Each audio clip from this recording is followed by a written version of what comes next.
이거요. 그러니까 부욕토예요. 부욕토 아시죠? 산에 가서 낙엽을 싹 긁어내면 그 밑에 흙이 부욕토예요. 부욕토 1g인데요.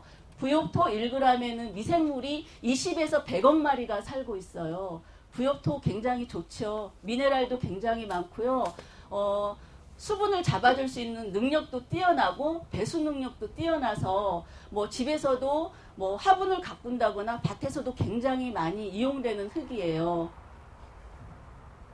제가 왜 이 얘기를 하는지 말씀을 드리는지 점점 알아가실 거예요. 좋은 흙이에요. 우리가 농사를 짓다 보면은요, 맨 먼저 관심이 쏠리는 게 아무래도 좋은 열매, 좋은 이파리, 이런 것들에 관심을 되게 많이 쏠리세요. 그리고 병충해가 생겼을 때 어떻게 대응할 것인가에 대해서 관심을 쏟지, 이 땅 밑에서 우리가 보이지 않는 땅 속에서는 어떤 일이 벌어질 것인가에 대해서는 미처 생각을 못 하세요. 이 뿌리 보시죠. 어떻게 보이세요? 좀 인위적인 느낌이 들기는 하지만 굉장히 깊이 그리고 넓게 토양 속에서 춤추고 있는 뿌리의 모습이에요.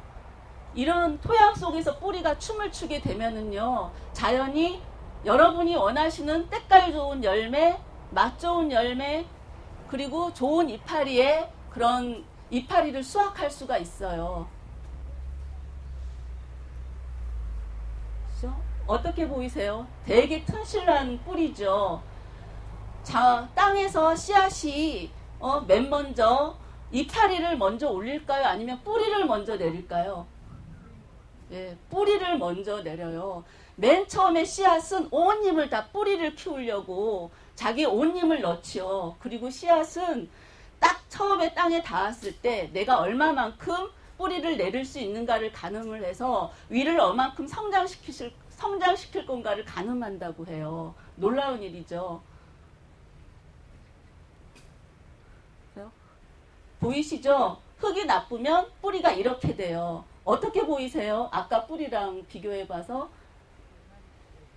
네, 비비 꼬였어요. 뿌리가 제대로 활착을 못한 뿌리죠. 이게 고추 뿌리예요. 이제 장마철이 다가와 가잖아요. 장마가 끝남과 동시에 이제 고추 농사를 짓는 분들은 그 무서운 탄저병을 경험하실 거예요. 거의 고추가 전멸을 하다시피 하죠. 그 고추의 뿌리를 보면 거의 이런 상태예요. 그런데요, 저희가 저도 그렇지만 예전에 농사 지으신 분들을 보면, 말씀을 들어보면 탄저병 잘 몰랐대요. 그리고 서리가 내리기 전까지 고추를 따먹었어요. 그런데 지금은 안 그렇죠. 이 뿌리가 다른 거예요. 예전에는 고추 농사가 끝나고 뿌리를 뽑으려면은요, 엄청나게 뽑히지 않아서 굉장히 힘이 들었어요. 그런데 요즘은 어른 나이들도 흔들어서 그냥 쑥쑥 하면 뽑혀요. 이게 무슨 문제가 이런 문제가 뿌리의 문제인데 왜 이렇게 됐을까요? 땅이 맨 처음에 봤을 때는 뿌리가 춤을 추고 쫙쫙 뻗어 내려갈 수 있었는데, 이거는 땅에서 뿌리가 내릴 수 있는 그런 공간이 없었던 거예요. 딱딱했던 거죠. 왜 딱딱해졌을까요?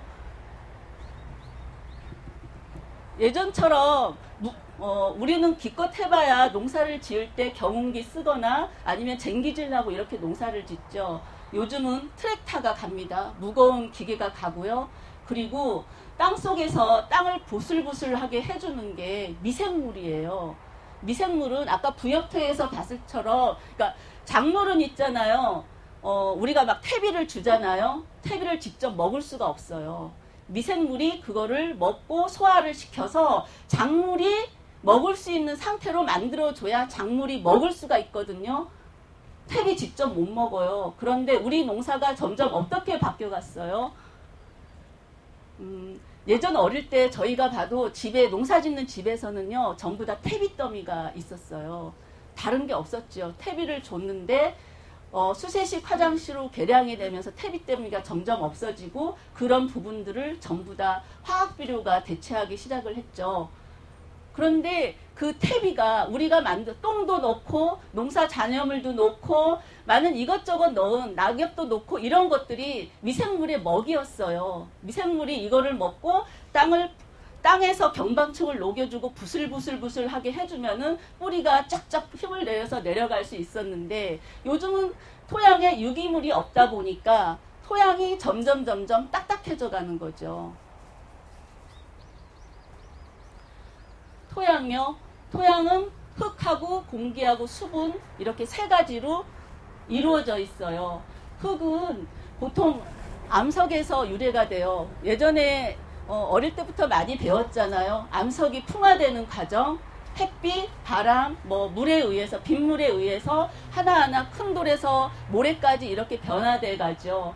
이렇게 하면서 생긴 이런 무기물과 동식물의 잔사 있잖아요. 동물이 죽어가고 식물이 죽은 이런 유기물들이 모여서 이 고체인 흙을 이루어요. 그리고 공기 수분이 있어야 좋은 땅이죠. 이 암석으로 만들어진 이것만 있다고 해서 좋은 흙이 될 수 없어요. 이 유기물이 있어야만. 유기물이 곧 무엇이죠? 유기물은 미생물의 먹이와 집이잖아요. 자, 암석이 어떻게 해서 흙으로 변해가는가요? 이렇게 부식되어 가죠. 예, 이게 이끼라고 생각하시지만 이건 지의류라는 거예요. 많이 보실 거예요. 그러니까 지의류는 조류하고 균류하고 최대의 장점들만 모아져 가지고 서로가 공생하기 위해서 이 척박한 바위 틈에서 살아가기 위해서 자기의 장점을 모아서 복합체를 만들어낸 거예요. 그 같이 들어간 조류 같은 경우에는 우리는 흔히 물 웅덩이나 강이나 연못에서만 보인다고 해요. 습한 지역에서 보인다고 생각하지만 조류는 사막에서도 살 수 있고요. 83년 동안 건조대에서 보관된 흙에서도 조건만 맞추어주면 다시 되살아나요. 균류 많이 아시죠? 균류가 균사를 뻗어서 멀리까지 뻗어서 영양분을 갖고 오는 능력도 있고요. 암석을 녹이는 능력도 있어요. 둘은 어떻게 서로의 장점을 교환을 할까? 조류는요. 햇빛 에너지에서 당하고 산소를 만들어서 균류한테 주고요. 균류는 이 척박한 암석에서 조류가 먹고 살 수 있게끔 암석을 녹여서 만들어내는 양분과 물을 조류에게 주면서 서로 공생하게 되는 거예요. 이 지유류는 지구 표면의 8%를 덮을 정도로 굉장히 수가 많아요. 그래서 이 지유류 같은 경우에 암석을 산을 분비해서 암석을 녹여서 점점 흙이 만들어지는데 이렇게 해서 만들어지는 흙이 몇 년이나 걸릴까요? 한 1cm 만들어지는데 네, 더 써보세요. 100년 말고 200년요? 네, 최소 200년에서부터 400년이 걸려요. 굉장하죠. 이 수치로 봤으면. 그래서 흙은 재생 불가능한 자원이라고 말을 하고 있어요. 어떻게 400년 동안 기다려요. 더 심지어 700년 걸릴 수도 있고요. 그런데 우리 장마철에요. 비탈진 곳에서 표토 1cm가 용탈이 돼요. 장마철에요. 400년에 걸쳐서 만들어진 흙 1cm가 그냥 휩쓸려 나가버린다고요. 이제 장마철이 다가오죠. 우리 밭 두둑에서도 여지없이 그런 일들이 벌어져요. 이런 양분은 어떻게 해서 햇빛에 의해서도 유실이 되고요. 비바람에 의해서도 유실이 돼요. 그래서 이런 두둑은 있잖아요. 맨 얼굴을 드러내면 안 돼요. 오늘 제가 여기 좀 일찍 와서 밭을 둘러보니까 아주 깨끗하게 김이 다 메어진 밭도 있고요. 풀이 있는 밭도 다 봤어요. 근데 깨끗하게 메어진 밭을 여러분도 한번 가서 보시면 되게 건조하죠. 그런데 풀들이 있으면 풀들이 수분들을 좀 모아뒀다가 작물한테 좀 나눠주기도 하고요. 풀들이 저런 토양 밑에서 양분을 뽑아다가 작물한테 나눠주기도 해요. 그리고 장마철 같은 경우에 흙이 유출이 안 되게끔 유실되지 않게끔 잡아주는 역할을 줘. 그 뿌리가. 그래서 없을 때는 밖에서 낙엽이라든가 그런 마른 가지들을 가져가지고 풀을 덮어주신다거나 아니면 이제 다 걷어들일 때가 됐죠. 그냥 맨흙을 드러내지 마시고 그냥 풀이라도 키우세요. 풀을 키우시고 가을 작물을 준비하시면 됩니다. 자, 그렇게 해서 이렇게 해서 위류 등이 이렇게 조그만 흙을 만들면은요, 이제 아주 조그맣지만 작물이 자랄 수 있는, 식물이 자랄 수 있는 조건들이 만들어지게 돼요. 이렇게 되면 여기에 풀씨가 날아와서 이런 풀들이 자랄 수 있죠. 많이 보시잖아요. 사진 같은 데 보면 소나무가 어떻게 저런 데서 자랄 수 있는지, 바위에서 자라고 있는 그런 것들을 되게 많이 보시는데, 이렇게 해서 만들어지는 거예요.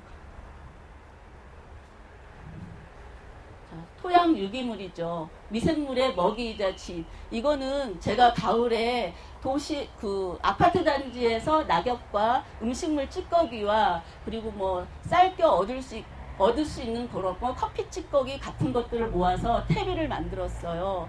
저는 이제 저희 땅 같은 경우에는요, 그 아파트를 건설하려고 하는 그 현장에서 흙을 퍼다가 이게 공터를 매립을 해서 밭을 만든 데예요. 농사를 처음 시작하려고 농업기술센터에 가서 토양 검사를 했더니 이 땅에선 작물을 키울 수 없대요. 양분이 하나도 없대요. 저는 그 전까지는요, 흙이면은 우리나라 흙은 좋아서 아무기나 갖다 퍼 넣으면 농사는 된다고 생각을 했었어요. 근데 이런 원리를 자꾸 알다 보니까 아파트를 지으려고 아주 밑에서 파낸 흙이 거기에 유기물이 있을 리가 별로 없잖아요. 양분도. 그래서 굉장히 척박한 땅이어서 그때부터 그 아파트 단지에서 낙엽을 갖고 음식물 찌꺼기를 하나도 버리지 않고 오줌을 모으고 하면서 퇴비를 만들었어요. 퇴비는 아까 말씀드린 것처럼 미생물의 먹이이자 집이죠. 이 미생물들은요, 아무거나 먹지 않아요. 미생물도 자기가 좋아하는 거를 먹어요. 아까 구역토에서 미생물이 20억에서 100억 마리가 있다고 했잖아요. 이 수치는 굉장히 놀라운 거예요. 만약 내 토양에 미생물이 10마리가 있다고 생각을 해보세요. 그럼 식성이 다른 10마리의 미생물이 그것을 먹어서 소화해서 작물이 먹을 수 있는 영양분 10가지를 내놓는 거예요. 내 토양에 미생물이 100마리가 있다고 생각을 해보세요. 다양한 식성을 가진 100마리의 미생물이 유기물을 먹고 내 작물이 필요한 영양소를 100가지를 내놓는다는 거예요. 다양한 미네랄요. 그러면 내 토양의 미네랄은 굉장히 다양해지는 거죠. 균형이 있어져 가고, 현대 과학으로도 잘 밝혀지지 않은 이런, 우리가 뭐 현대 농학에서는요, 18가지면은 작물이 자랄 수가 있대요. 그래서 비료 몇 가지를 주면 작물이 잘 자랄 수 있다고 해서 그동안 농사를 지어왔잖아요. 그런데 우리 몸이 필요한 미네랄은 몇 가지일까요? 70여 가지예요. 우리는 작물이 먹은 거는 그대로 우리가 먹으면 우리 몸에서 영양분이 되는 거잖아요. 17가지를 먹은 작물을 먹은 우리가 건강하겠어요? 아니면은 다양한 미네랄을 먹은 작물을 우리가 먹은 몸이 건강해지겠어요? 답이 뻔하죠. 일례로요, 1940년대 미국에서는 사과 하나를 먹으면 하루 필요한 미네랄을 다 섭취할 수가 있었대요. 요즘은요? 요즘은 사과 몇 개를 먹어야 하루 필요한 미네랄을 다 먹을 수 있을까요? 불러보세요. 놀라실 거예요. 32개를 먹어야 된대요. 사과뿐만이 아니에요. 시금치, 우리가 먹고 있는 야채도 우리 야채 먹어라 하지만 예전처럼 그렇게 먹어서 그 미네랄을 다 충족할 수가 없어요. 그럼 우리는 다른 무엇을 먹고 충족을 해 나가야 되나요? 건강식품요? 막 비타민 영양제를 또 사러 종합 비타민들을 그렇게 먹고 살아야 될까요?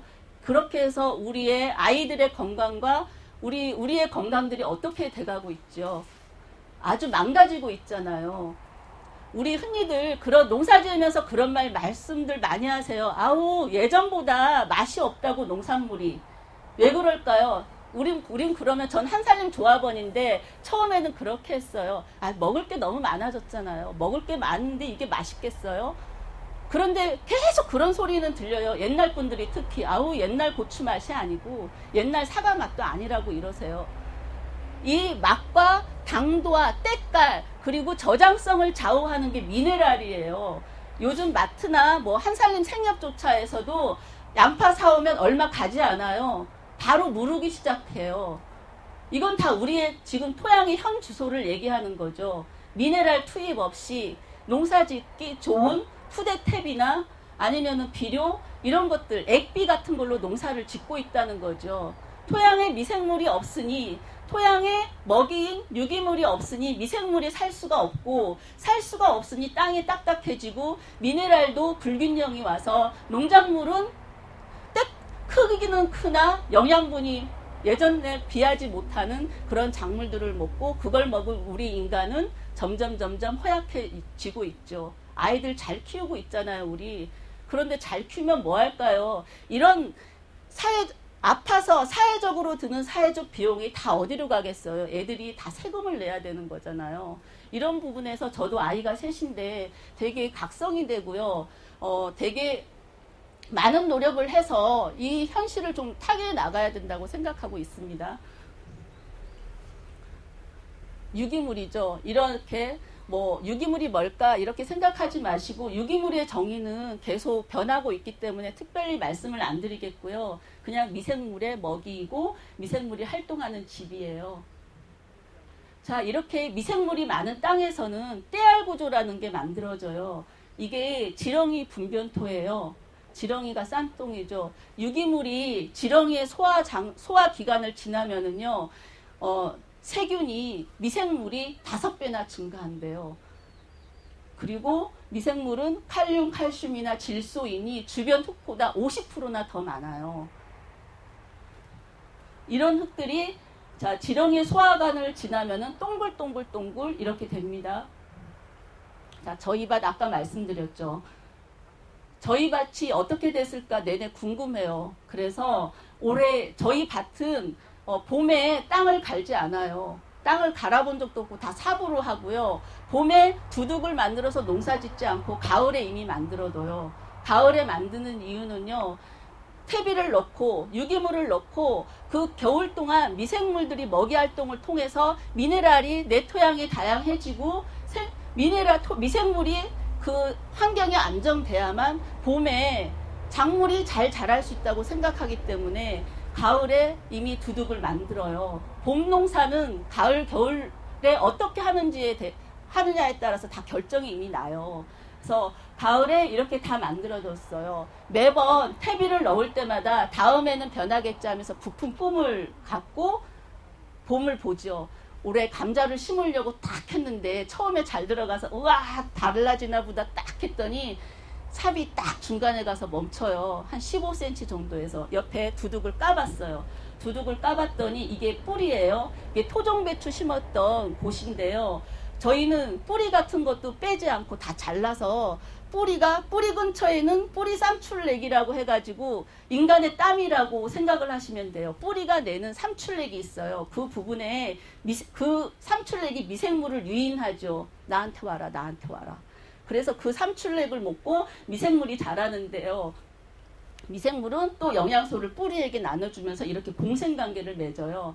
그래서 이 뿌리를 빼버린다는 것은 굉장히 우리 땅에 손실을 많이 주는 거라고 생각하고, 풀도 생장점 밑에서 다 잘라요. 뿌리가 다 있게. 그럼 이 뿌리가 땅속에서 썩지요. 썩으면 공간이 생기며 다시 뿌리가 잘 내릴 수 있고 다른 토양 생물들도 잘 지나다닐 수 있는 그런 공간들을 만들어주기 때문에 안 잘라요. 여기에서 토종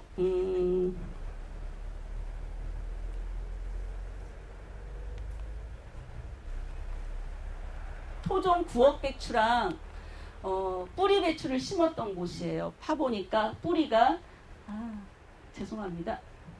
뿌리가 이 정도밖에 안 내려와 있는 거예요. 이 나머지는 다 딱딱한 땅이었어요. 그래서 어쩔 수 없이 감자를 심으려고 두둑을 다시 손질을 해서 감자를 심었어요. 자, 여기는 우리미를 심은 곳이에요. 이쪽은 좀 상황이 나을까 해서 이쪽 두둑도 까봤는데 잘 안 보이시죠? 이 정도까지예요. 이쪽은 아까 두둑보다 훨 나아서 한 20cm 정도 뿌리가 내렸어요. 이쪽 보면은 다 딱딱해요. 땅이 딱딱해서. 지금 이런 밀이라든가 다른 것들이 뿌리 깊숙하게 안 내려가서 그렇지, 만약 여기에 우엉이라도 심어보세요. 우엉은 되게 뿌리 깊숙하게 내려가잖아요. 얘네가 제대로 발육을 못 하겠잖아요. 이렇게 때알 구조예요. 무기물로, 아까 암석을 분해해서 흙이 만들어지는데 이 흙은 미생물의 도움이 없이는 때알 구조를 만들 수가 없어요. 미생물이 먹이 활동을 하는 동안 이 사이를 왔다 갔다 하면서 끈적끈적한 물질을 뿜어내요. 그러면 이것들이 서로 이렇게 코팅 작용을 해서 토양 입자를 때알로 뭉치게 하죠. 지렁이도 마찬가지예요. 지렁이가 땅속 먹이 활동을 하는 동안 여기저기 다니면서 끈적끈적한 것들을 내놓죠. 그런 것들이 이런 토양 입자를 뭉치게 하죠.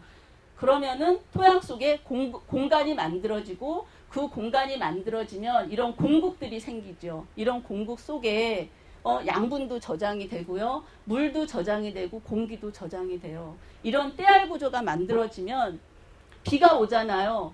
아까 맨 처음에 이 토양에서는 비가 오면 이게 다 산산이 다 부셔져요. 그런데 때알 구조는요, 아무리 무거운 동물이 지나간다거나 우리가 밟아도요, 자기가 회생할 수 있는 그런 능력이 있어요. 수분도 잘 저장해 뒀다가요, 식물이 필요할 때 내어주는 그런 역할도 하고, 양분도 그렇게 내어줄 수가 있어요. 비료로 농사를 지으면 유기물이 필요 없죠. 필요성을 못 느껴요. 그런데 비료로 농사 지으면 땅속에 유기물이 없기 때문에 이런 때알 구조들이 만들어지지가 않아요. 이런 때알 구조가 만들어지지 않아서 비료를 줘도 다 비가 오면 다 유실이 되는 거죠. 그럼 점점 더 많은 비료를 주게 되는 거예요. 그 비료가 다 어디에 가서 멈추겠어요? 땅 밑에 우리가 만들어 놓은 딱딱한 경방층에 가서 다 머무르죠. 그러면 날이 더워져요. 수분이 증발해요. 증발해서 또 여기 위에 가서 또 맺혀요. 이게 역류집적이라는 거예요. 땅이 위아래로 막혀요. 인간도 순환이 안 되면 병이 오기 시작하잖아요. 땅도 역시 위아래가 막혀가면은요, 병이 와요. 그래서 병해충에 약해지고, 병해충에 견디려면 농약을 뿌리고, 이러면은 계속 농산물 가격은 계속 떨어지는데 생산 비용이 계속 올라가는 일들이 벌어지죠. 텃밭이라고 안 그렇습니까? 텃밭 농사, 저 애들 아토피 때문에 10여 년을 했는데요. 그 전에도 저는 어릴 때부터 농사일을 되게 많이 하면서 자랐어요. 했는데 배추 한 번 먹으려고 드는 비용이 굉장히 많아요. 좋은 퇴비를 쓴다고 흑살림에서 균배양채 갖다 쓰고요. 병충해가 생겼어요. 다른 거 뿌리기 싫으니까 진달래, 청달래, 흑살림에서 한 병 요만한 거 25,000원이에요. 벌써 5만 원이잖아요. 이런 것들을 밭에 심다 보니까 처음에는 좋지요. 좋은 거 먹으니까 맛도 있고. 그래서 그렇게 했는데 계속 욕심이 생기다, 농자재에 더 관심이 많이 생기다 보니까 눈덩이처럼 그 생산 비용, 조그만 텃밭을 하면서 생산 비용이 점점 커지더라고요. 저는 조그만 텃밭을 하는데도 이 정도인데 농사에서는 어떤 현장이 벌어지겠어요.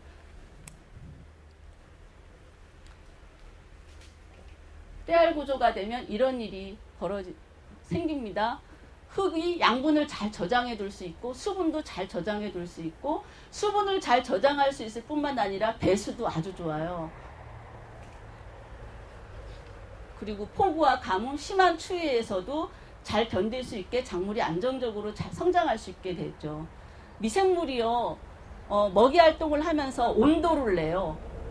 그러면서 땅이 따뜻해져요.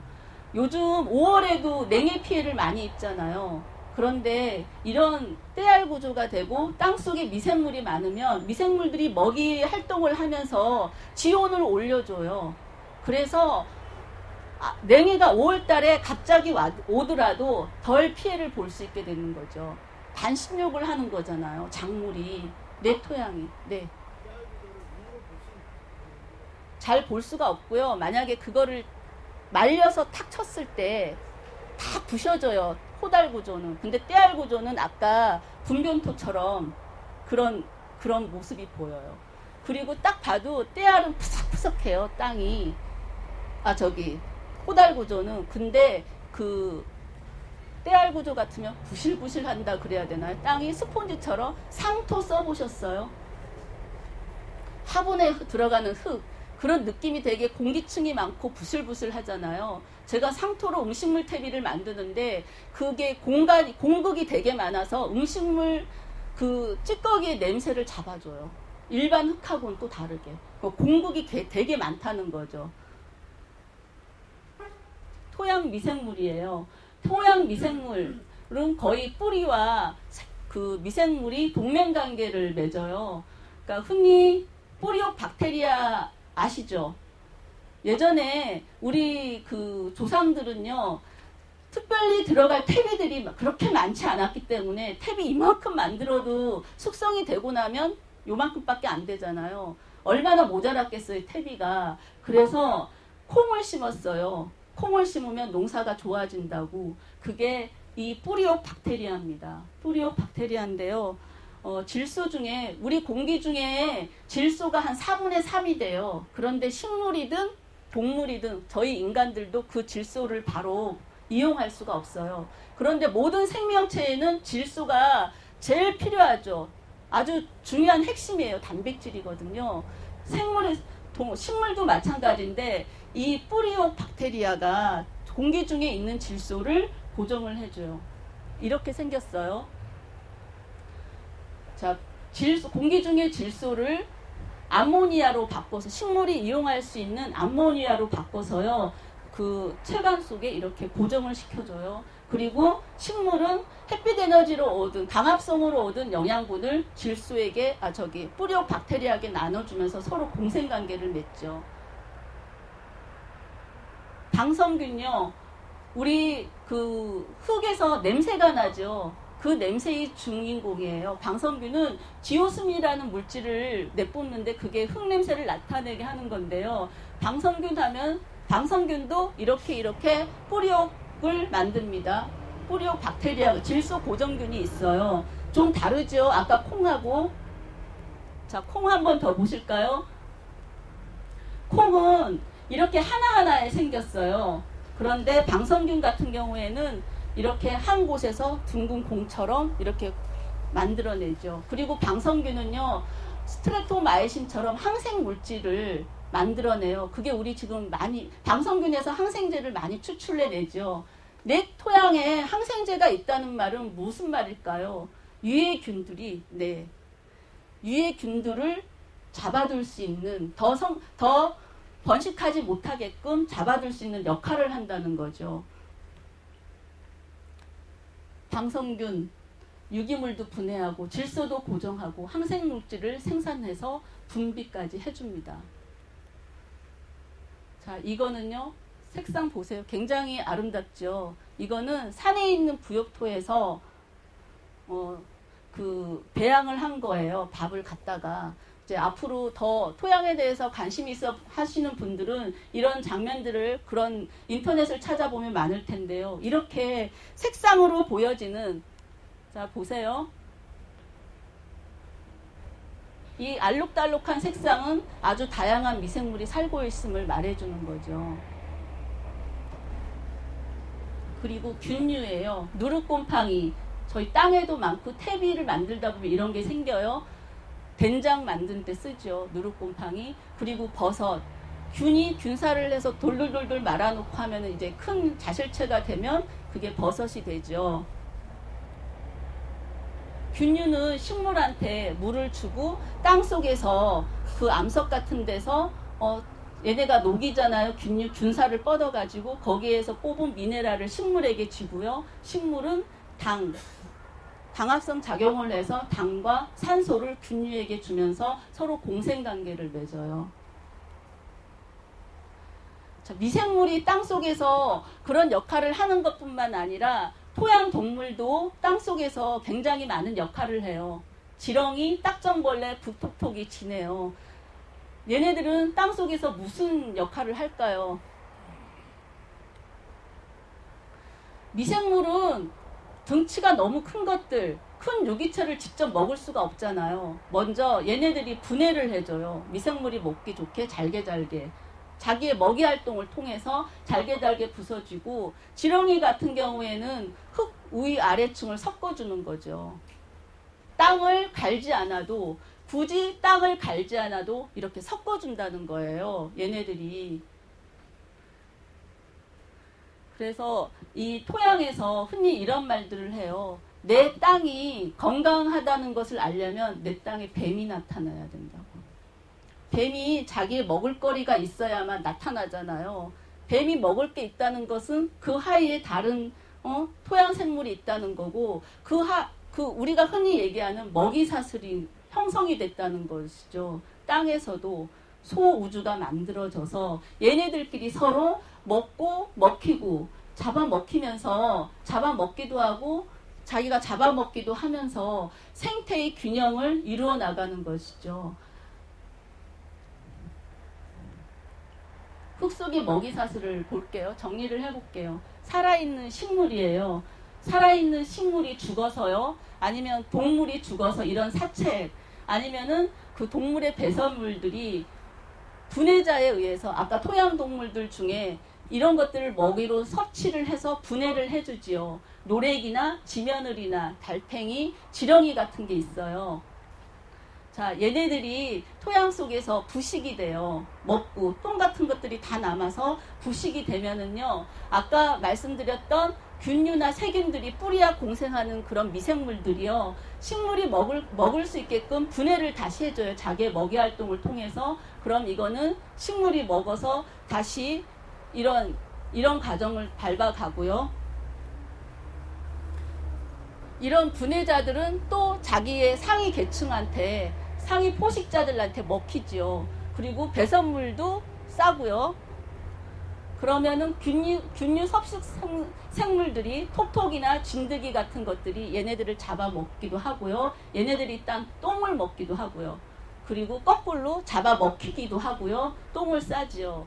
그리고 얘네가 죽어서 다시 동물의 배설물이 되고 동물의 사체가 되면서 얘네가 토양에서 유기물을 형성을 해요. 토양 생태계 내에서도 자기가 자신이, 아까 그 지유류 말씀드렸잖아요. 암석에서 조류와 균류가 최대의 장점, 복합된 그런 생물체를 얘기를 했는데요. 걔네도 그래요. 먼저 선발된 미생물들이요, 자기가 살고 나서 죽으면 후발대가 와서 걔네를 먹고요, 양분으로 써는 거예요. 식물에게도 주고. 이런 식으로 모든 자연의 것들은 순환을 해서 자연에 쓰레기를 남기지 않지요. 쓰레기를 남기는 거는 인간만 쓰레기를 남긴다고 해요. 제가 책을 읽다 보니까 지구상에 개미가 없어지면 이 생태계에 커다란 혼란이 오는데, 인간이 죽으면 생태계가 회복이 된대요. 아주 놀랍고, 그만큼 우리 인간이 그런 짓을 많이 해왔는가 정말 반성도 많이 하고 놀라운 일이었어요. 자, 우리 토양은요, 산성화가 되죠. 작물은 중성일 때 가장 양분을 잘 흡수를 해요. 산성일 때는요, 영양분이 있지만 식물이 잘 먹을 수가 없어요. 산성일 때는요. 산성이 되는 이유는요, 화학비료를 너무 많이 썼던 거죠. 1920년대요. 우리나라 토양의 유기물은 4%대였대요. 그런데 현재는 어떻게 될까요? 현재는 2%예요. 2%. 유기농사가 되려면 토양에 5%는 돼야 된대요. 미국 곡창지대 유기물이 얼마나 되는지 아세요? 10%예요. 이웃나라 일본은요, 유기물 함량 5%예요. 우리나라하고 굉장히 잽이 안 되는 수치지요. 너무 화학비료를 많이 썼던 거예요. 아까도 계속 말씀드렸는데 화학비료를 쓰다 보니까 많은 문제점들이 나타난 거죠. 토양의 유기물이 사라진 거예요. 유기물이 사라지면서 미생물이 사라져가고, 미생물이 사라져가니까 다양한 미네랄이 내 땅에서 사라져가고, 그러다 보니까 작물의 당도, 양분, 영양 이런 부분에서 전부 다 떨어져가죠. 이제 수입 농산물, 수입 과일 중에 바나나를 체리가 제꼈대요. 바나나가 그동안 계속 1등이었는데 굉장히 당도가 높고 맛있잖아요. 이런 농산물들하고 우리나라의 농산물들이 경쟁을 해야 되는 거예요. 그리고 만약 그 농산물들이 저장성도 좋고 품질도 좋고 양분도 좋아요. 우리 농산물요 어떻게 경쟁을 해 나갈까요? 이런 것들을 되게 우리는 도시에서 농사를 짓지만은요 우리가 굉장히 신경을 써야 되는 부분이라고 생각을 해요. 농민들이 그 농사를 지으면서 그런 것들을 개선해 달라고 이렇게 와서 외치겠어요. 도시에서 그걸 먹고 사는 소비자들이 움직여줘야 된다고 저는 생각을 하거든요. 그리고 산성비 굉장히 많이 내리죠. 상성비 굉장히 내립니다. 이 상성비가 내리면서 계속 그 내 토양에서 알루미늄들이 많이 배출되게 해요. 예전에는요, 내 땅에서 그 나쁜 오염물질이나 그런 것들이 유기물, 퇴비 같은 것들이 딱 움켜쥐어서 배출을 안 했는데 요즘은 땅에 유기물이 없다 보니까 알루미늄이 다른 영양분에서 먹이활동이라든가 아니면 산성비에 의해서 용탈이 되었는데 그거를 붙들어줄 수 있는 내 땅에 떼알 구조가 없다는 거예요. 그래서 알루미늄은 뿌리 썩은 병 같은 것들을 많이 발생을 시키죠. 이런 뿌리 썩은 병 이런 것들이 어떤 미생물 어떤 것들이 내 균에 의해 가지고 내 작물에 병이 왔다 이렇게 생각하지 마시고요. 이 내 토양이 어떤 상태인가를 들여다보는 지표로 바라보시면 될 것 같아요. 현대의학에서도요. 내 장이 튼튼하려면 어떻게 해야 된다고 하나요? 내 장내의 미생물이 다양하고 균형이 있어야 된다고 하잖아요. 똑같이 변한 약간 상한 음식을 먹어도 어떤 애는 멀쩡하고요. 어떤 애는 식중독에 걸려서 병원을 오가는 그런 일들을 경험을 해요. 어떤 일일까요? 그 음식에 뭐 내성이 있다 그런 것보다는 내 장이 튼튼했을 때는 그런 게 설사 조금 들어와도 배 아프고 살짝 이렇게 해서 넘어갈 수가 있는데 내 장에 미생물이 없을 때는 내 장에 다양한 미생물이 없을 때는 그런 건강상의 큰 문제점이 생길 수가 있다는 거죠. 내 미생물, 내 장내에 있는 미생물도 똑같이 우리가 먹은 것들을 먹고 자라잖아요. 그런데 식생활이 많이 바뀌다 보면서 내 장에 머물 수 있는 섬유질 같은 그런 음식들을 많이 못 먹게 되는 거죠. 요즘 아이들은 특히 빵, 고기 이런 것들을 많이 먹다 보니까 내 미생물이 좋아하는 먹이가 없는 거예요. 자, 식중독균으로 많이 알려져 있는 대장균이요. 대장균은 우리 체내에서 섬유질을 먹어가지고요. 양분을 흡수할 수 있게끔 우리 몸에서 그런 역할을 해주는 거예요. 그런데 자꾸 대장균 나쁘다 이런 식으로 가게 되면은요. 대장균을 꼭 죽여야 되고 없애야 되고 손을 깨끗이 씻고 이런 위생관념 이런 그런 데에만 치중을 하게 되는데요. 생태계는 탄저균, 대장균에서 우리가 아무리 소독을 하고 해도 없앨 수 있어요? 없앨 수 있는 게 아니고요. 건강한 미생물이 많이 있으면 이 유해한 그 미생물 같은 것들을 견제해 주는 거죠. 서로 균형을 맞추면서.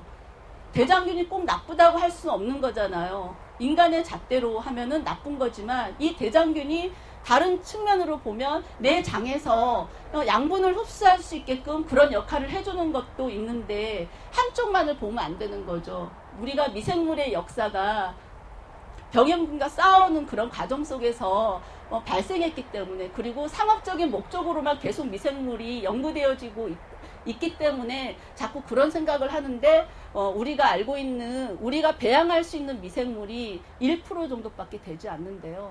1%밖에 미생물이 현대과학에서는 알 수가 없다는 거죠.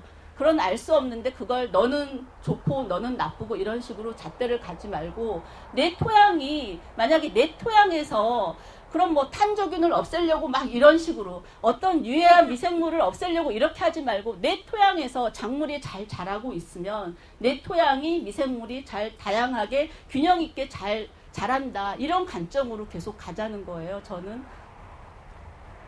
그리고 변방층이 심화됐죠.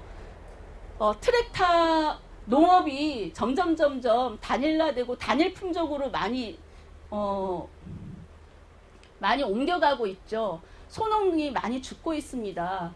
이제 대농들이 양배추하면 2만 평 막 이런 식으로 농사를 짓죠. 그러다 보니까 이 큰 농사를 짓다 보니까 농기가 점점 커지고 있어요. 트랙터 바퀴가 이만큼 하죠. 네덜란드 한 연구소에서 트랙터 바퀴 발표한 건데 트랙터 바퀴가 한번 땅을 휩쓸고 지나가면 7m까지 땅이 딱딱해진대요.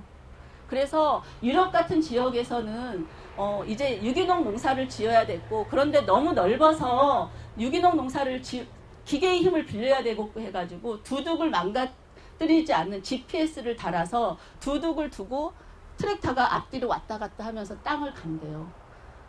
이 트랙터 바퀴가 지나갔던 자리는 계속 거기만 지나가게 두둑을 침범할 수 없게끔 그렇게 농사를 짓는다고 하더라고요. 굉장히 되게 많이 노력을 하고 있잖아요. 전 세계적으로. 그래서 염류 집적은 무거운 농업기계의 압박도 있는 것이고, 이렇게 압박되면 우리가 많이 주고 있는 많은 영양분들이 땅 밑에서 고이게 된다. 고이면 썩잖아요. 이런 것들이 뿌리가 할착도 안 되게 하고 병을 일으키게 하는 요인이 된다고요. 자, 여러분 혹시 여기 농사 짓는데 비닐 멀칭 하셨어요? 주위에 보면 비닐 멀칭 많이 하죠. 어디 고속도로 옆을 쫙 지나다 보면 어떤 곳에서는 온통 그 밭이 검정 비닐로 다 덮여 있는 데가 되게 많아요. 비닐 멀칭이요. 땅속이 너무 뜨겁죠. 수치가 잘 보이실지 모르겠는데 밖에 온도가 34도일 때 땅속 1cm는 45.6도예요. 이게 보이세요? 글이요? 그리고 5cm일 때는 41.8도고 10cm일 때는 34.6도, 그리고 15cm일 때는 30.1도예요. 작물이 가장 좋아하는 온도는 20에서 25도예요. 이 공간에서 작물이 잘 자랄 수 있겠습니까? 한여름에요. 검정색 자동차에 아이를 놓고 문을 닫고 나오는 거나 똑같지 않겠어요? 아까 고추 농사 보셨죠? 뿌리가 뱅뱅뱅뱅 감겨요. 고추가 탄저균에 의해서 탄저병이 왔다고 계속 그거를 위해서 탄저균에 필요한 약을 쓰고 막 이렇게 하지만 이거를 들여다보셔야 된다고 생각하거든요. 내 땅의 온도가 너무 높다는 거죠.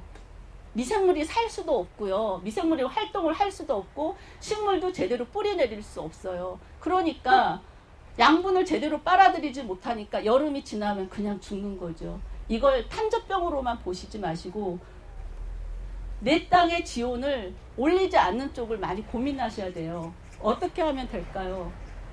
여기 보세요. 요즘 비닐을 깔고요. 거기에 고추를 하나 심고 그 위에 또 고추 심은데 흙도 탁 덮어요. 그리고 옆에 바람에 불리지 않게 다 흙으로 덮어놓죠. 이러지 마시고 작은 농사는 풀을 키우면 열기를 좀 뺄 수가 있어요. 이런 고랑에 풀을 키우면. 그리고 남겨진 그런 농사 잔산물이라든가 볏짚이라든가 밀집 같은 거, 낙엽을 갖다가 이 두둑을 덮어주면 이런 비닐을 덮은 것보다 훨씬 온도를 안 올려요. 그래서 여름을 잘 날 수가 있어요. 그래서 풀 하나 났다고 그냥 막 뽑지 마시고 되도록 이런 풀들을 여름에는 아예 그냥 키워라. 전 이렇게 말씀드리고 싶고, 농사 규모가 커서 비닐을 씌워야 될 때는 옆에 구멍을 뚫어주세요. 더워줄 때는. 그래야 나가잖아요. 풀 좀 놔도 풀 그 하나까지 다 뽑아서 드리려 하지 말고 그 풀 좀 키워도 되고, 이제 내 땅의 온도를 한번 보시고요. 그리고 기적의 사과를 쓰신 분이 있죠. 그 일본에. 그분 같은 경우에는 온도계를 들고 다니면서 내 땅의 온도를 측정을 한대요. 근데 거의 그분은 그 밭에 풀도 많이 키우고 막 그러거든요. 내 땅의 온도가 거의 변화가 없대요. 냉해에도 아니면 더위에도 그렇게 많이 좌지우지 안 당한다고 그러더라고요. 자, 땅을 살리는 농사예요. 화학비료보다는 퇴비를 만들어 쓰죠. 다음 시간이 퇴비여서 저는 퇴비에 대해서 더 많은 얘기를 안 하고요.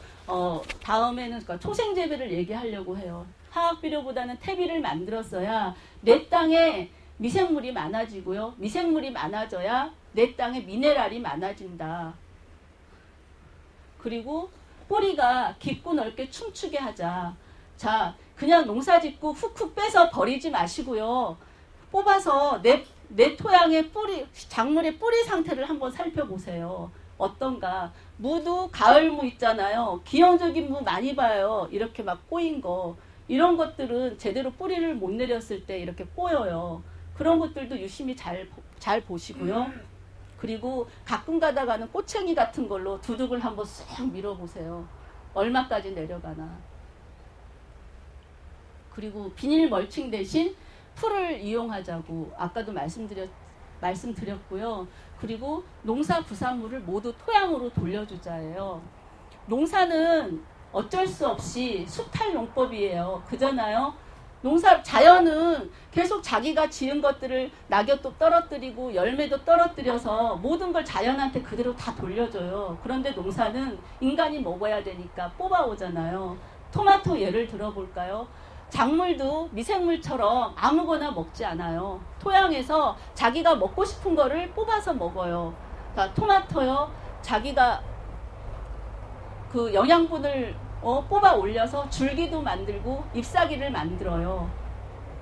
그러면 이 토마토의 모든 줄기나 열매나 잎사귀는 이 토마토가 좋아하는 영양체죠.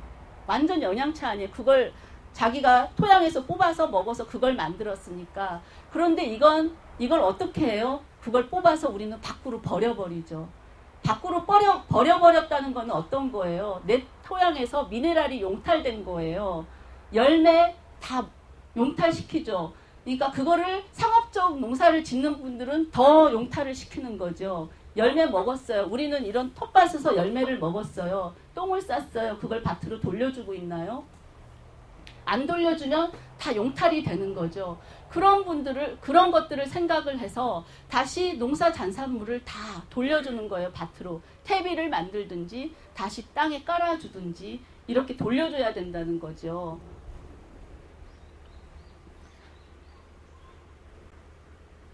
농사는 가을부터 시작을 하셔야 돼요. 이런 텃밭이 참 되게 오늘 돌아보면서 되게 놀랍고 정원 같고, 저도 나이가 들어서 퇴비를 만들면 되게 힘들어요.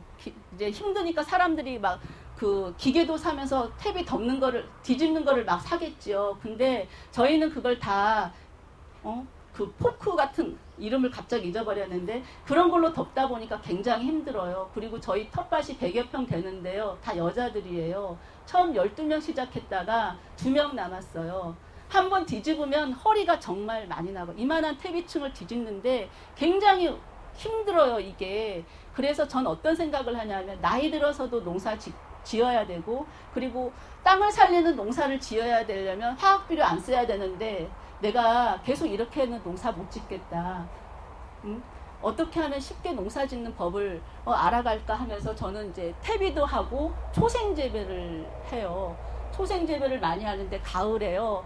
그 헤어리 배치나 콩가 작물들 있잖아요. 질소고정 작물들을 가을에 심어요. 얘네가 겨울을 나잖아요. 봄에 비워주면은 유기물, 도시에서 유기물 굉장히 구하기 힘들어요. 여기서는 그냥 낙엽 같은 거 막 갖다 주는데 저희는 그러지 않으니까요. 승용차로 낙엽을 끌어와요. 낙엽 무게 굉장히 무거워요. 한번 비라도 맞고 그 속에 관리 아저씨들이 흙이라도 넣으면 굉장히 무겁거든요. 제가 아반떼인데 그 아반떼 낙엽 푸대 뭐 조수석부터 해가지고 꽉 채워서 한 4개 담으면 바퀴가 완전히 까질 정도로 그 무게가 어마어마한데, 이거 정말 굉장히 유기물 구하기 되게 힘들고요. 유기물에 낙엽만 갖고 퇴비가 되는 게 아니기 때문에 그 이후에 배우시겠는데 질소질 성분들을 넣어줘야 돼요. 이거 쉽게 구할 수가 없잖아요. 그래서 이런 초생재배를 하는 게 굉장히 좋고요.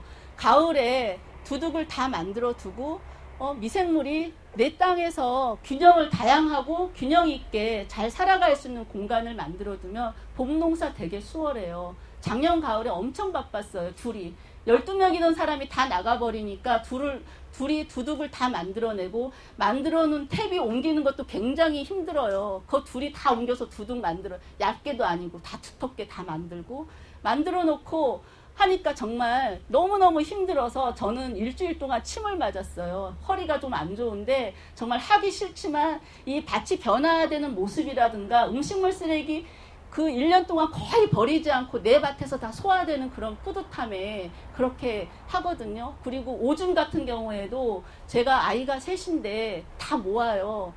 그러니까 밑에 두 녀석 4학년짜리랑 6학년짜리만 동참을 해주거든요. 500원씩 줘요. 애들 오줌을 먹기 시작하면서 느끼는 게 애들 오줌 한 번 싸면 200, 300ml 밖에 안 싸거든요. 아침에 일어나면 좀 많이 싸지만 물을 한 번 내려요. 1.8리터 7병, 5병이 내려가는 거예요.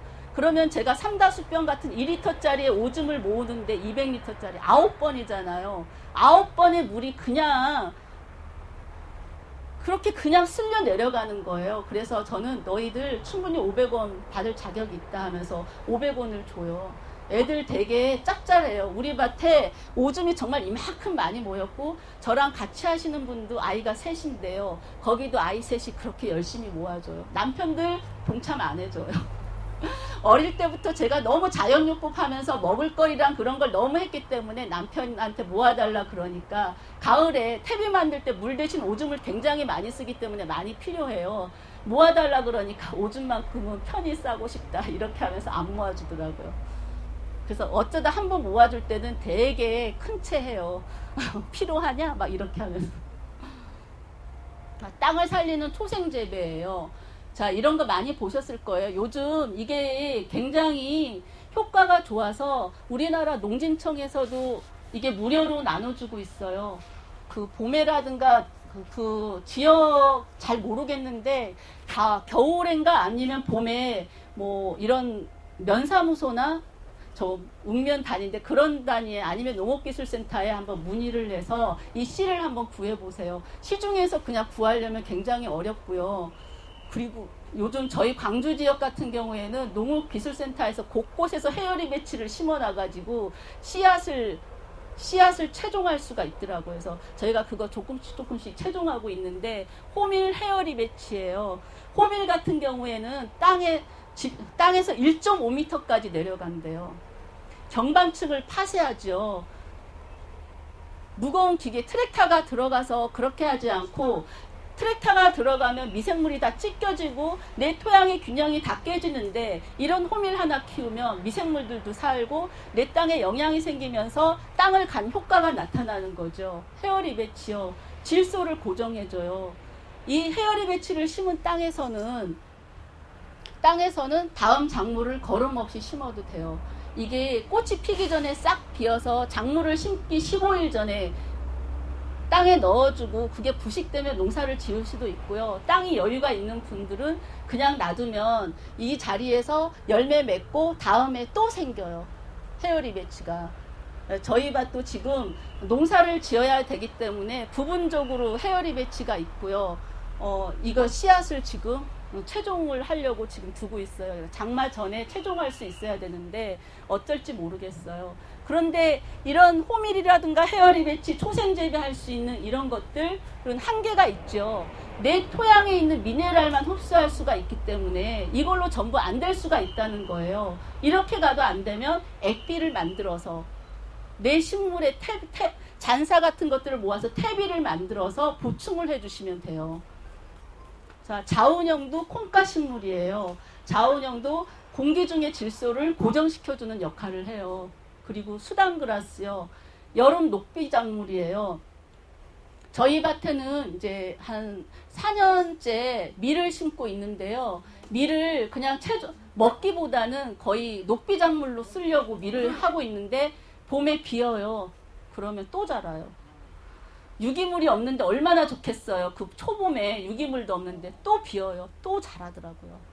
근데 이 수단그라스는 밖에 온도가 15도씨 되면 잘 자라고요. 4-5번 빌 수가 있어요. 얼마나 좋아요, 이게. 멀리서 정말 도시 순환이라는 도시 그 환경 오염이라든가 그런 차원에서 낙엽 갖다다가 퇴비 만드는 것도 되게 좋은데 힘이 딸려서 못하겠다. 그럼 수단그라스 여름에 심으면 한 번 비어서 깔고 또 자라면 비어서 깔고 이렇게 해서 손쉽게 유기물을 얻을 수가 있는 거예요. 내 땅 좋아지잖아요. 비어서 깐다는 게 멀칭으로 하는 거예요? 네, 멀칭해도 좋고요. 그러니까 더 빨리 효용을 보시려면 멀칭을 잘게 잘라주면 미생물이 먹기 좋게 잘게 잘라주면 더 빨리 돼요. 그러지 않고 그것도 힘들다 하면 깔아주시면 되죠. 대신에 기간을 길게 보시면 되죠. 그냥 즐기시면서 뭐 토마토 심은 거 올해는 조금 덜 먹더라도 맛이 좀 덜 나더라도 다음에 점점 좋아지겠죠. 처음에는 초생재배가 큰 효과가 안 나타나지만 2, 3년 때부터는 그렇게 나타나요. 그래서 초생재배를 막 찾아다 보니까 저쪽에서 그 유기농 단감농사 하시는 분이 있는데요. 7년 됐으니까 자기가 할 일이 없어지더래요. 호밀이랑 그 헤어리 배치를 농사를 짓는데 호밀에도 그 질소 성분이 좀 많이 필요하기 때문에 어느 한 호밀만 잔뜩 심은 게 아니고 질소 성분을 고정시켜주는 헤어리 배치랑 같이 심었대요. 그렇게 심으니까 얘네들이 신기하게 한 2, 3년은 호밀이 자라고 옆에서 헤어리 배치가 자라다가 절로 바꾼대요. 손도 안 댔는데 호밀이 자랐던데 헤어리 배치가 자라고 헤어리 배치가 자랐던데 이렇게 자란대요. 이거는 이 식물의 네트워크에서도 많이 나오는데요. 그 밖에 우리 숲에 보면은 키 작은 나무들이 못 자랄 것 같잖아요. 숲 안에서도. 그런데 얘네들이 다 자란대요. 숲 속에서 키 큰 햇빛을 받고 양분을 얻을 수 있는 큰 나무들이 작은 거한테 나눠주면서 이렇게 숲 한가운데 있는 작은 나무도 그렇게 자란다고 하더라고요. 얘네들이 네트워크라 그러던데 아마 저도 이거 예전에 아무것도 모를 때 봤을 때 미친 짓이지 뭐 어떻게 저런 게 가능해 막 했을 텐데 그런 일들을 보면서 아 이게 가능한 일이구나라고 생각이 들더라고요. 그래서 해줄 일이 없대요. 겨울에 가지 잘라주는 것밖에 해줄 일이 없대요. 풀도 다 잡아주잖아요. 얘들 풀들이 햇빛을 못 받으니까 자라지 않는 거예요. 풀도 안 자라나 거름도 그냥 돼. 그러면서 토양이 점점 건강해져서 뭐 미생물 제제 무슨 해충약 그런 것들을 뿌릴 필요가 전혀 없대요. 그리고 당도가 너무 좋고 때깔도 너무 좋아서 자기는 그러니까 판물로도 걱정해 본 적이 없다고 이러시더라고요. 자, 초생재배를 하면은요. 거름이 되는 작물을 초생재배라고 하거든요. 헤어리 배치, 뭐 자원형, 유채, 밀, 보리 전부 다 그렇죠. 근데 안타깝게 유채 같은 경우에는 요즘 거의 다 지행모 작물이라 내 땅을 더 오염시킬 수 있다고 생각이 드는데요. 밀, 보리, 밀보다는 보리가 더 땅을 깊게 뿌리를 더 깊게 내려요. 그런데 문제는 이렇게 농사지어도 쉽게 먹을 수가 없는 게 예전에는 도처에 잡곡을 도정할 수 있는 기계들이 점점 많았었어요. 저희 밭에 곡식을 농사를 되게 많이 지었죠. 그런데 이걸 어떻게 도정해서 먹을 수가 없는 거예요. 양은 조그맣죠. 밭이 적으니까 조금씩 심었기 때문에.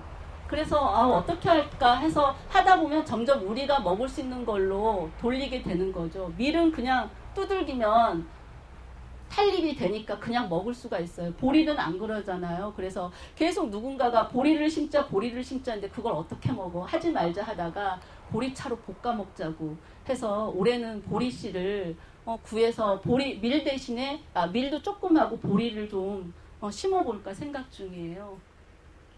작물에게 최적화된 영양 공급이죠. 이게 자 우리는 그 작물에게 좋다고요. 시커먼 거름을 사다가 밖에 자꾸 작물에게 넣어줘요. 아까 말씀드렸듯이 토마토에게 가장 좋은 영양제는 뭐예요? 토마토로 만들어진 토마토의 그 잔사고요. 토마토로 만들어진 그런 액비인 거예요. 그런데 우리는 계속 밖에서 잘 크라고 막 항생제가 잔뜩 들어가 있고 성장 촉진제가 잔뜩 들어가 있는 그런 우분, 뭐 돈분 같은 것들을 갖다가 막 밭에다 넣지요. 식물이에요. 식물은 주변의 식물들이 자기 영양하고 가장 잘 맞아요.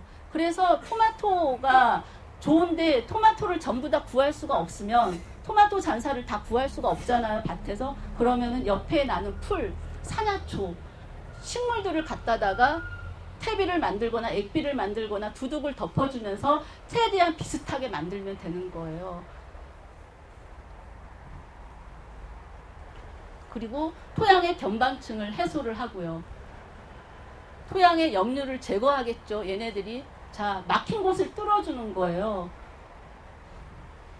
토양의 미생물이 활성화됩니다. 초생재배에 굉장히 우리가 많은 노동을 들이지 않고도 우리 토양을 개량할 수 있는 일들이에요. 그래서 되게 제가 이렇게 간략간략하게 시간이 없어서 많은 얘기를 못 해드려요. 근데 공부를 정말 토양을 알려면 많이 공부하셔야 되고요. 내 작물을 크게 때깔 좋게 그리고 뭐 푸른 싱싱하게 이런 것만 생각하지 마시고요. 그거는 제껴놓고 내 토양을 살펴보면서 내 토양의 미생물의 다양화, 미네랄의 다양화 이런 것들을 신경 쓰시면 자연이 좋은 수확물은 따라온다는 거예요.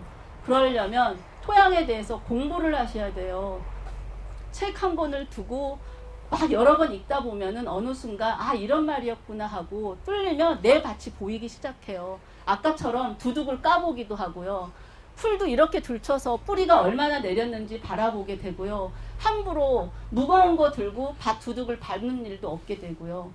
그리고 비가 오거나 날씨가 추워지면 걱정이 돼요. 내 밭에 미생물이 걱정이 돼요. 가서 빨리빨리 덮어주고. 보세요. 뿌리 내린 거 보시죠. 아주 깊이 내렸잖아요. 이 뿌리 아까 맨 처음에 보셨죠? 이렇게 해주면 뿌리가 토양에서 춤을 추겠잖아요. 멀리 가서 미네랄도 가져와요. 뿌리가요. 이런 식으로 땅을 만들어 가야 된다는 거예요. 자, 여기까지 제가 토양에 대해서 아주 간략하게 그냥 말씀을 드렸어요. 달리다 보니까 너무 빨리 달린 것 같은데 궁금하신 거 있으시면 말씀하세요.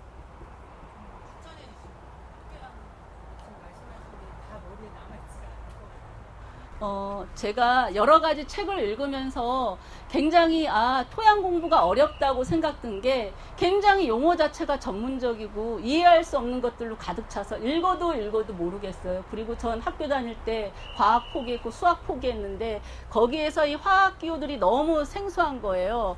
그런데 흙을 살리는 자연의 위대한 생명들이에요. 상상의 숲에서 나왔네요. 출판사.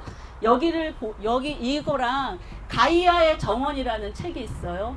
가이아의 정원에서 그거 보면 그러니까 뭐 정원을 가꾸는 사람들에게 되게 좋은 책이라고 하는데 그 속에 보면 흙을 어떻게 해서 만들 것인가 그런 부분들이 있어요. 그걸 읽다 보면 오늘 제가 말씀드렸던 그런 부분들이 굉장히 많이 이해되실 거고요. 그리고 유튜브에나 아니면 자연을 닮은 사람들 사이트가 있어요. 거기에서 가서 보시면 거기에서 최신 강의를 한 14강좌, 16강좌를 그냥 보실 수가 있어요. 그거를 보시면 정말 나는 토양을 공부하려고 내 작물을 잘 키우려고 pH가 몇이고 막 이런 것들을 되게 많이 애우려고 노력을 했는데 그게 아니고 전체적으로 내 토양을 바라볼 수 있는 눈을 가지실 수가 있어요. 그래서 저는 이 책 굉장히 좋았고 가이아의 정원이라든가 자연을 닮은 사람들 가면 다 공짜 강의예요. 유튜브에서도 다 볼 수가 있으니까 그거를 보시고요. 내 토양에 대해서 농사의 관점을 가지셔야 된다고 생각을 하거든요. 그러지 않으면 이런 교육 많이 다니신 분일수록 헷갈려요. 여기는 키텍 미생물이 좋다 그러는데 이 미생물 써야 될 것 같아요. 여기에는 뭐 쓰라 그랬는데 뭐 써야 될 것 같아요. 탭이 뒤집어야 되는데 그럼 기계 사야 될 것 같아요. 이런 식으로 되게 헷갈리시거든요. 그런데 내 농사의 철학을 갖고 농사의 관점을 가지시면 흔들림이 없이 가실 수가 있어요. 조금만 농사여도. 그런데 이러한 관점들이 결국에는 내 주위를 살리는 거라고 생각이 들어요. 내 이 조그만 농사 짓는데 내 도시를 살리고 내 이웃을 살리고 결국에는 지구의 생태계도 살릴 수 있는 길이라고 생각이 들거든요. 그래서 너무 이렇게 강의만 듣고는 전혀 이해할 수가 없으실 거예요. 어려운 부분이에요. 책을 꼭 읽으시고 계속 공부해 나가세요. 텃밭 보급소에서도 뭐 자원순환학교, 요번에도 뭐 텃밭 코디네이터 과정 막 이런 무료 강좌들이 되게 많이 있잖아요. 그런 데 가서 공부하시고 모자란 부분을 채우시고 계속 공부를 하시면서 서로 나누시고요. 그리고 토양에서 퇴비 만들고 액비 만들고 두둑을 까보시고 토양의 온도도 재보시면서 내 토양이 변화되는 그런 지점들을 많이 가지세요. 그리고 이런 부분들을 저와 같이 뭐 경험이 조금이고 막 그런 사람들도 이렇게 나눌 수 있는 마음이 있으시면 이런 데서 좀 나누는 그런 것들이 좀 있었으면 좋겠더라고요. 그래서 네. 뿌리를 안 자르고 그냥 놔두고 준다든지 네. 멀쩡했다 나중에 갈아엎을 때 그게 속에 들어가잖아요. 네. 그럼 거기 썩잖아요. 네. 그럼 거기서 가스 나올 거 아니에요. 썩어서요? 가스요. 네, 가스 나오죠. 그럼 그게 뿌리에 작물 뿌리에 해를 끼치잖아요. 노지에서는요 거의 문제가 없어요. 하우스 같은 경우에는 가스가 다시 나가서 천정에서 다시 떨어져서 문제가 되는데 노지에서는 거의 문제가 생기지 않고요. 그게 되게 문제되면 작물 키우기 전에 하시면 돼요. 그래서 제가 아까 말씀드렸던 것처럼 가을에 많이 하시라는 거죠. 되게 걱정되시면 저도 조금부터 시작했어요. 처음에는 흙이 안 들어가게 그냥 덮는 정도로. 그래서 어느 날 가가지고 음식물도 툭툭 던져봐요. 그래서 어느 날 가가지고 같이 하시는 분한테 얘기 안 하고 우리 가스 피해라는 걸 생각을 하고 있으니까 거기 가가지고 낙엽을 살짝 걷어가지고 내가 음식물 쓰레기를 두둑에 덮은 데를 봤죠. 그쪽에 풀에 그 뿌리들이 활착 있잖아요. 너무 눈에 띄게 다른 거예요. 그리고 너무 잘 자라 있어요. 많이 넣지 않았죠. 무서우니까 조금씩. 그렇게 하면서 내 밭에 자꾸 실험을 해가는 거죠. 이걸 보더니 옆에 있는 분들이 탭이 만들지 말고 조금씩 던질까요? 이런 얘기도 하시더라고요. 벌거벗은 공화국에 보면은 그분이 그렇게 하시잖아요. 그래서 농사에는 정도가 없다고 생각이 들어요. 자기 땅에 맞게끔 퇴비도 넣으셔야 되고요. 자기 토양이 어떻다는 거에 따라서 내 토양이 건강할 때는 그렇게 막 던져 넣어도 가스 피해를 해소할 수가 있다고 생각이 들어요. 약간 해도. 근데 내 토양이 건강하지 않을 때, 우리가 건강하지 않을 때 침 맞으러 가면 내 몸을 먼저 회복을 시키고 나서 그 질병을 치료하는 침을 놓잖아요. 내 토양도 마찬가지라고 생각이 들어요. 내 토양이 미생물이 다양하지 않고 건강하지 않을 때 바로 그렇게 유기물을 막 그냥 직접 막 놓고 하면 질소 경쟁을 벌여서 미생물도 질소를 먹어야 되니까 작물이 먹지 못하고 그렇게 질소 기하 현상, 그 미생물이 다 먹어버려서 작물이 크지 못하고 가스 피해가 발생을 하죠. 그런데 내 토양이 건강하면 다른 일이 벌어진다는 거예요. 그래서 다른 사람의 말을 듣기 전에 내 토양을 바라볼 수 있는, 내 토양의 지금 상태가 어떤가, 건강한가, 미네랄이 다양한가, 유기물은 어떤가, 이런 것들, 내 토양의 기운은 어떤가, 이런 것들에 대해서 잘 알고 있으면, 그러니까 아까 선생님 말씀하신 것처럼 저도 어디에 가서 가스 피해 하면 그 가스 피해에 꽂혀서 무조건 안 해보는 거죠. 이건 가스 피해야 이런 식으로. 그런데 내 토양을 알게 되면 그걸 적용할 수 있는 그런 능력이 생긴다는 거예요. 근데 텃밭 같은 경우는 가을에 겨울에 할 수가 없고 내년도에도 다 똑같은 텃밭을 제가 받는다는 거는 그니까요. 필요하시면 강동구에 요청을 하셔야죠. 강동구에 요청을 하시고 아니면은 저희도 서울시에서 하는 경기도 광주에도요. 서울시에서 하는 텃밭이 있어요. 거기에 가서 사람들이 몇 사람이 계속 이 땅을 줘라. 내가 이 땅을 기름 좋게 거름지게 해주겠다. 이렇게 막 얘기해서 그 지역을 계속 쓰는 사람들도 있어요. 예? 네? 네, 그렇게 해서 내 땅을 계속 갖고 하는 게 중요하죠. 귀농하신 분들이 가서 땅을 빌렸었는데 땅을 만들어주면 뺏어가잖아요, 주인들이. 없으세요? 많이 도움이 되셨을지 모르겠지만은요, 이렇게 지금부터예요. 장마철 대비 잘 하시고요. 땅을 계속 꾸준히 농사지을 땅을 찾으셔가지고 내 땅을 한번 거름지게 미생물이 다양하고 균형 있는 땅으로 한번 만들어 보시기 바랍니다. 고맙습니다. 고맙습니다.